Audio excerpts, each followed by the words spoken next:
छत्तीसगढ़ में ऊर्जा उत्पादन के इतिहास में एक मील का पत्थर और स्थापित हो गया जब मुख्यमंत्री श्री भूपेश बघेल ने 25 अगस्त को 1320 मेगावाट के नए पावर प्लांट लगाने का निर्णय लिया। वास्तव में यह छत्तीसगढ़ को बरसों बरस तक जीरो पावर कट स्टेट बनाए रखने की दिशा में ऐतिहासिक फैसला है। यह निर्णय इसलिए भी ऐतिहासिक है क्योंकि यह Chhattisgarh state power generation company का सबसे बड़ा और सबसे आधुनिक संयंत्र होगा। इसकी स्थापना से छत्तीसगढ़ स्टेट जनरेशन कंपनी के स्वयं की विद्युत उत्पादन क्षमता बढ़कर 4300 मेगावाट हो जाएगी। छत्तीसगढ़ देश का पहला राज्य है जिसे जीरो पावर कट के रूप में जाना जाता है। यहाँ उपभोक्ताओं को 24/7 बिजली आपूर्ति हो रही है। किसी भी प्रदेश की तरक्की का सबसे बड़ा सूचक वहाँ के ऊर्जा की खपत को माना जाता है। छत्तीसगढ़ में ऊर्जा की खपत तेजी से बढ़ रही है। राज्य स्थापना के समय जहाँ प्रति व्यक्ति ऊर्जा खपत 300 यूनिट थी, वह आज बढ़कर 2044 यूनिट पहुंच चुकी है। भविष्य में ऊर्जा की मांग को देखते हुए राज्य सरकार ने बड़े और ऐतिहासिक फैसले लिए हैं। मुख्यमंत्री श्री भूपेश बघेल के निर्देश के बाद पावर जनरेशन कंपनी के कोरबा पश्चिम में 660-660 मेगावाट के 2 सुपर क्रिटिकल नवीन विद्युत उत्पादन संयंत्र लगाने की कार्ययोजना बनाने पर कार्य प्रारंभ हो गया है। इस संयंत्र के निर्माण में 12,915 करोड़ रुपए का व्यय अनुमानित है। इन दोनों इकाइयों को वित्तीय वर्ष 2029 और 2030 में पूर्ण करने का लक्ष्य है। राज्य स्थापना के बाद पहली बार इतनी क्षमता का विद्युत संयंत्र स्थापित किया जा रहा है। यह मुख्यमंत्री श्री भूपेश बघेल की दूरदर्शिता को दर्शाता है। छत्तीसगढ़ की धरती में अकूत खनिज संसाधन हैं। कोयले के भंडार मामले में छत्तीसगढ़ देश में तीसरे नंबर पर है। इन प्राकृतिक संसाधनों का उपयोग देश भर के पावर प्लांट में हो रहा है, परंतु इसका लाभ इस धरती के निवासियों को नहीं मिल पाता है।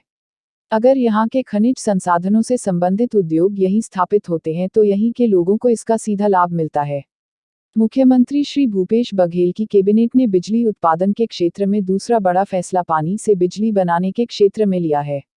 कैबिनेट में छत्तीसगढ़ राज्य जल विद्युत परियोजना पंप स्टोरेज आधारित स्थापना नीति 2022 को मंजूरी दी गई है। वर्तमान में जो जल विद्युत संयंत्र हैं, उनमें बांध में बारिश के पानी को एकत्रित किया जाता है और उसे टरबाइन में बहाकर बिजली पैदा की जाती है। इस पुराने तकनीक में पानी का इस्तेमाल केवल एक बार ही किया जाता है। वर्तमान में नई पंप स्टोरेज आधारित जल विद्युत परियोजना तैयार की गई है, जिसमें एक ही पानी का इस्तेमाल कई बार किया जा सकेगा। इस तकनीक में बांध के ऊपर एक और स्टोरेज टैंक बनाया जाता है। दिन के समय सौर ऊर्जा से मिली सस्ती बिजली से इस टैंक में पानी स्टोरेज किया जाएगा और रात में उसे टरबाइन में गिराकर बिजली पैदा की जाएगी। यह पानी फिर से बांध में एकत्रित कर लिया जाएगा। इस तरह एक ही पानी का बार बार इस्तेमाल किया जा सकेगा। Chhattisgarh state power generation company ने प्रदेश में ऐसे 5 स्थानों पर पंप स्टोरेज जल विद्युत गृह की स्थापना के लिए विस्तृत कार्ययोजना बना रही है। इन 5 स्थानों पर 7,700 मेगावाट बिजली पैदा हो सकेगी। डीपीआर बनाने के लिए केंद्र सरकार की agency webcast water and power consultancy services limited के साथ 29 नवंबर को एमओयू किया गया है।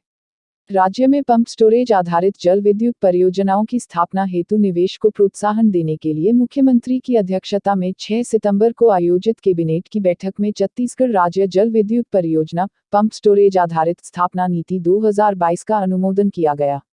इन दोनों फैसलों से यहाँ के निवासियों के लिए रोजगार के नए अवसर सृजित होंगे। संयंत्र की स्थापना से लेकर उसके संचालन के लिए जहाँ हजारों लोगों को सीधा रोजगार मिलेगा।